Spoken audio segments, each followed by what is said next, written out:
My name is Lacy, and I want to share the story of my difficult marriage. It all began 5 years ago when I met Aaron, setting the stage for a journey I never anticipated. I was excelling in my career as a senior marketing manager at a prestigious tech company, a job that brought immense satisfaction and a handsome salary. I was the breadwinner of our household for a while, as Aaron faced intermittent unemployment. Aaron was pursuing his dream of becoming a writer, and I was his biggest cheerleader. He had a charm that could make anyone smile, and writing was his passion. I believed he would make it big someday. Despite my own demanding career, I made sure to support his dream all the way. We often stayed up late, discussing the life we were going to build together.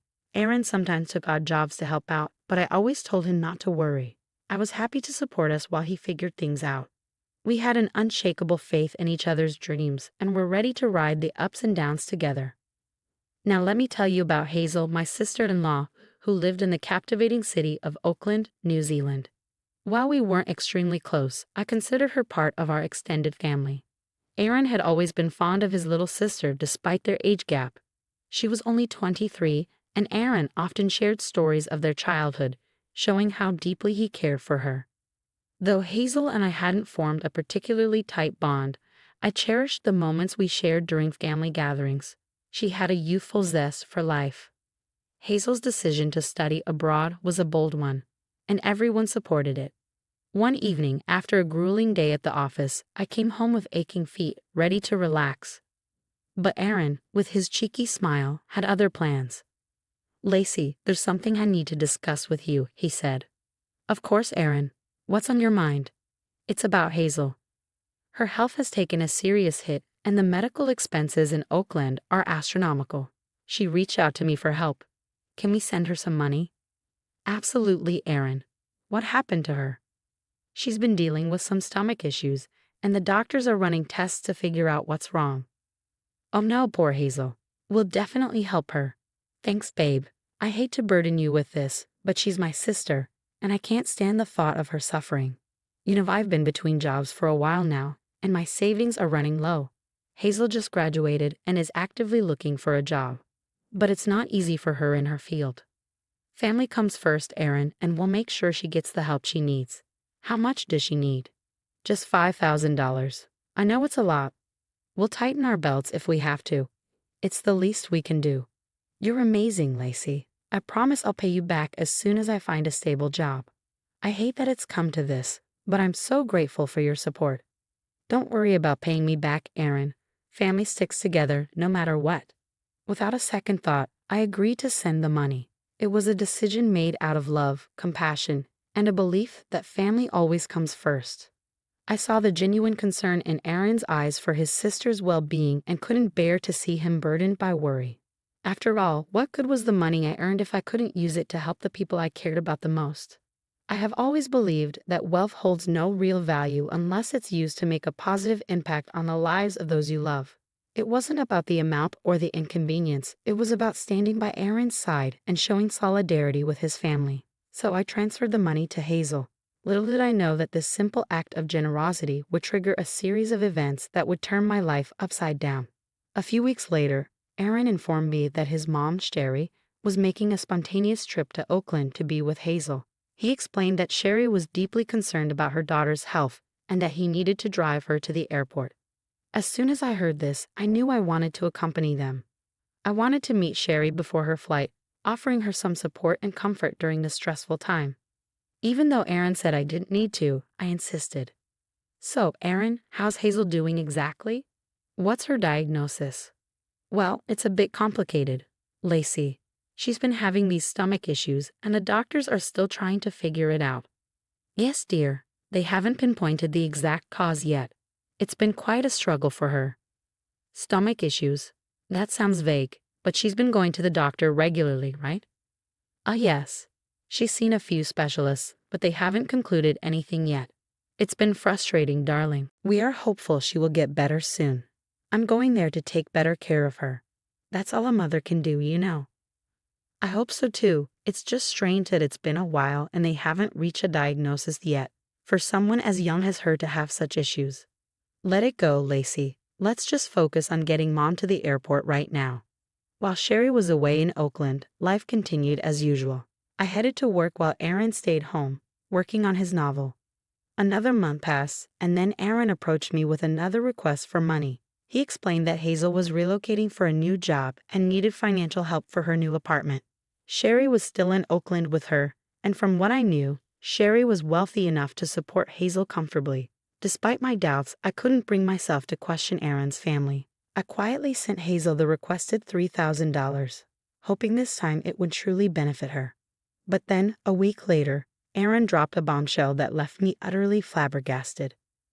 "Lacy, I need to ask you for something big." "What is it, Aaron?"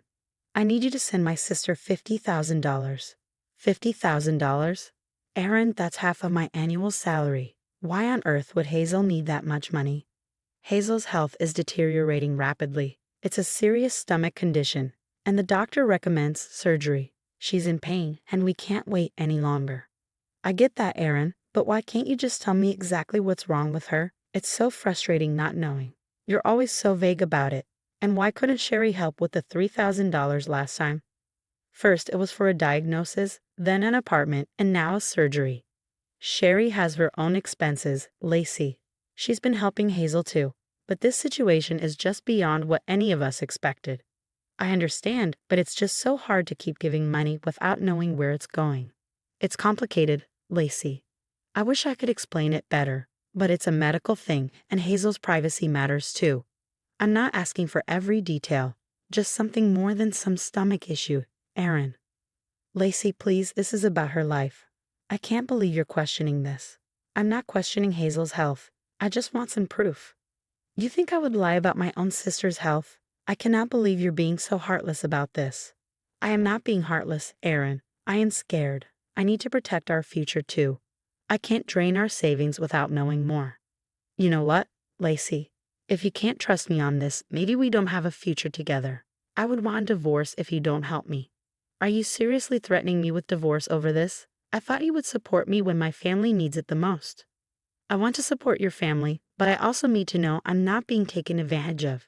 If you won't share the truth, I can't keep sending money blindly." "You're unbelievable, Lacy." "Fine, do what you want, but remember you are making this choice. Don't go around telling everyone that I left you when it's completely your fault."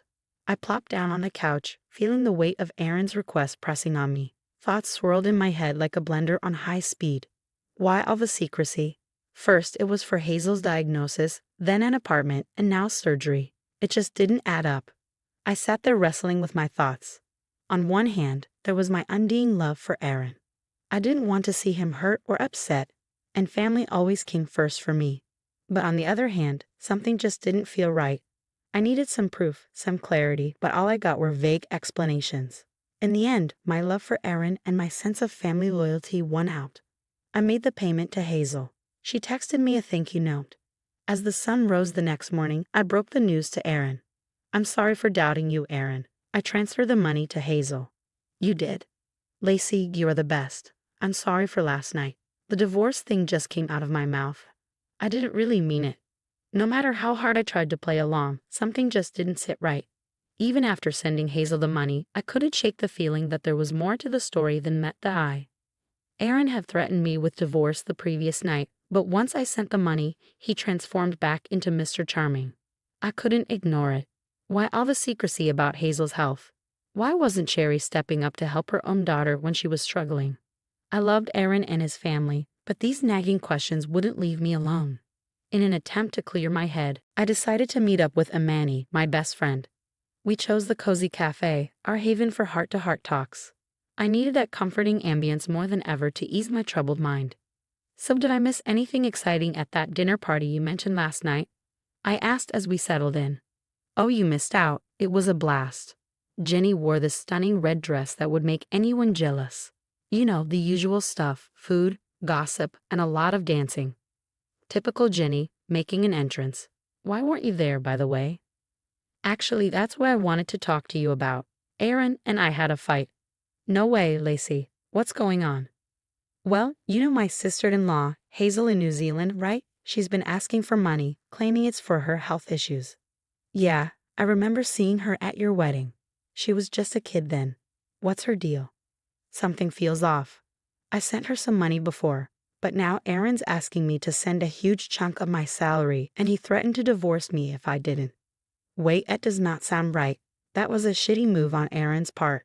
Did you try talking to Hazel directly? I did leave her a few texts, but she was so vague about it. She just thanked me for the money and stuff. I don't know much about her anyway. You know, sometimes people spill more on social media than they intend to. Have you checked Hazel's profiles? What is she up to?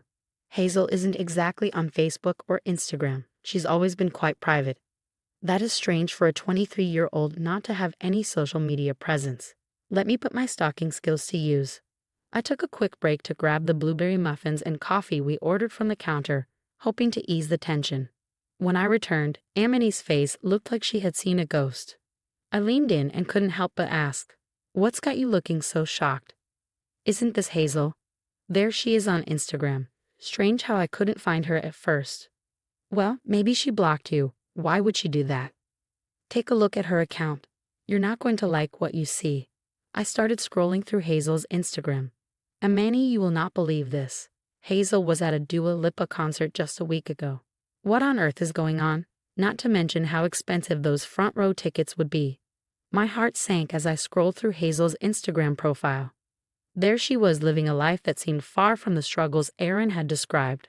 Fancy restaurants, designer bags and clothes, trips to Europe, and photos with internet personalities.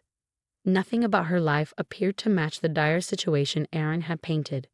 The final blow came when I opened her Instagram story, showing Hazel having a luxurious lunch with Sherry at an upscale restaurant just 4 hours ago.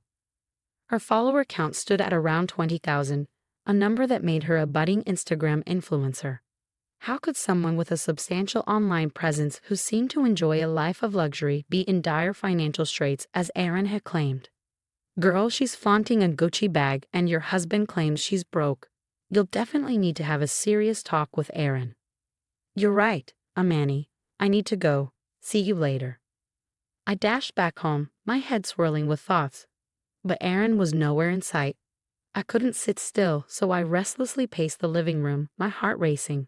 Finally, Aaron walked through the door. "Hey baby, how was your day with Amani? You're home early." It was very educational. "I learned about a lot of things today." "That's different. I just went for a walk to hit my daily step goal." "Nice. You seem upset. Is everything all right with Amani?" "Oh, come on, Aaron. Did you know about this or not?" "Know about what?" I pulled out the screenshots of Hazel's photos that Amani had sent me. Aaron's face turned pale as he gazed at the screenshots. I could see the regret in his eyes. Where did you find these?" "It doesn't matter where I found them. The question is, did you know? Look me in the eyes and admit you've been keeping things from me." Aaron nodded reluctantly. "Yes, I have." "Why in the world would you lie about something like this? And where did all the money I worked hard for go?" "It's a complicated situation. I'm not accepting that as an answer. You better start talking." "Hazel needed money because she didn't finish college. She dropped out." "What? And who was going to tell me that?" "You said she graduated." "Yeah, I never told you. I lied. She wanted to become an influencer and needed money to maintain that lifestyle. I thought I could help her out. So you sent her money so she could splurge on designer clothes and bags and build a fake social media life? You don't understand, Lacy. She realized college wasn't for her. So there was no illness, no surgery, no new job, and no new apartment. You lied to me, took the money I worked hard for, and threw it at your sister who just wanted to live a glamorous social media fantasy. What about Sherry? Why did she fly out to Oakland? She's no saint. They come from a family of liars. They are actually planning to fly to Paris for an influencer event on Mother's Day. It's a thing where everyone brings their mother as their date. I can't believe you tried to sell me the story that your sister was seriously ill when, in reality, you needed money for these first-world problems. Please forgive me, Lacy. And then you threatened to leave me. Aaron, you are such a manipulator." "I'm sorry. I seriously did not mean it, babe. Please, can I do anything to make it up to you?" "You want to make it up to me? Okay, let's divorce." "You can't be serious." "Yes, you threatened me with divorce. But you know what? Now I genuinely desire a divorce." Life got really messy at home. Aaron and I were living in different corners of our own house. I needed a break from more than lies, so I booked a flight to my parents' place. My flight was in 2 days, but then, just when I thought things could not get crazier, Hazel herself rang me up one morning as I was having my coffee. I stared at my phone, wondering what on earth she wanted. Finally, I answered. Lacy, you must listen carefully. You have no idea what you're getting yourself into. Hazel, what are you talking about? If you think about divorcing Aaron, it won't end well for you. You'll regret it. I can't keep sending you money for your so-called needs. You don't understand the situation, Lacy. I have plans, and they involve you staying married to Aaron. The moment she started talking, I had this brilliant idea. I activated the recording feature on my phone, making sure to capture every word she said. You have no choice, Lacy. Be a supportive sister-in-law or face the consequences. Threats won't change my mind. You think you can just walk away, Lacy? You have no idea who you're dealing with. If you dare to divorce my brother, I'll make sure your life becomes a living hell. I have ways and connections you can't even imagine. Well, Hazel, it seems like you have your bag of threats, but I have something too.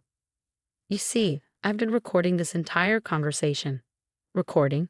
You can't be serious. Oh, but I am, and now I'm giving you 1 month to return every cent you took from me. Otherwise, say goodbye to that online empire you were trying to build. I'll leak this recording and make sure each one of your followers hears the truth. Lacy, please don't do something drastic. Okay, just give me some time and I'll pay you back. I promise. 1 month, Hazel. Don't test my patience again. In the end, I did get the money back from Hazel. She wired it to my account a day before the 1 month deadline expired. Aaron and I. Well, we could not fix what was broken, so I went ahead and filed for divorce, which, let me tell you, was not a walk in the park. But hey, sometimes you have to do what is right for you. Being single again has its perks. Work is more exciting, socializing is a blast, and I'm living life on my own terms. I bought myself a new apartment, a place I can call my own. My family and friends often ask me how I manage to keep my spirits high through all that craziness. I just give them a huge smile and say, when people cross lines with you, sometimes you have to cross some lines too. Don't play the victim. Take control of your life and your happiness.